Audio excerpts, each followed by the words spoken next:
I കോഫിയാണ്. ഇനി റംസാൻ വരികയാണ്. പല ആളുകളും ചോദിക്കാറുണ്ട് ഐ കോഫി എങ്ങനെ റമദാൻ മാസം കൊടുക്കുക എന്നുള്ളത്.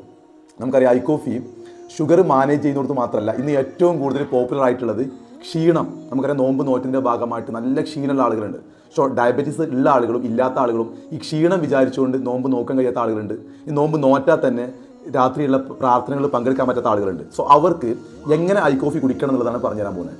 നമ്മൾ അത്താഴത്തിന് എണീറ്റ ഉടനെ ഒരു പാക്കറ്റ് എടുക്കുക. അത് നിങ്ങൾ 1 പാക്കറ്റ് ഉപയോഗിക്കാമെന്ന ആളുകൾ 1 പാക്കറ്റ് ഉപയോഗിക്കുക. ഇനി ഷുഗറൊന്നും ഇല്ലാത്ത ആളുകൾക്ക് 1/2 പാക്കറ്റ് ഉപയോഗിക്കാം. നിങ്ങൾ ആ സാഷ എടുത്ത് നേരത്തെ തന്നെ അത് ഉണ്ടാക്കുക. ഇതുപോലെ ചുടുവെള്ളം ഒഴിച്ചുണ്ടാക്കാം. കുടിച്ച് കഴിഞ്ഞ് ഒരു അരമണിക്കൂർ കഴിഞ്ഞാൽ നിങ്ങൾക്ക് അത്താഴം കഴിക്കാം. അത്താഴം കഴിച്ച് കഴിഞ്ഞാൽ ബെനിഫിറ്റ് എന്ന് ചോദിച്ചാൽ നമ്മൾ കഴിക്കുന്ന ഭക്ഷണത്തിലെ എക്സ്ട്രാ ഗ്ലൂക്കോസ് നമുക്ക് അത് ക്ഷീണം ഉണ്ടാക്കില്ല.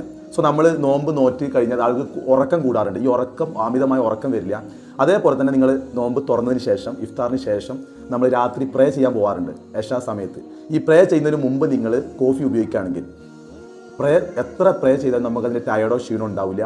നമുക്ക് നല്ല എനർജറ്റിക് ആയിരിക്കും. ആ എനർജി ഒരേ ലെവലിൽ നിൽക്കും. പിന്നെ പ്രത്യേകമായിട്ട് വേറൊരു മെസ്സേജ് കൂടി, നമ്മൾ റംസാൻ ടൈമിൽ അമിതമായിട്ടുള്ള പലഹാരങ്ങളൊക്കെ കഴിക്കാറുണ്ട്.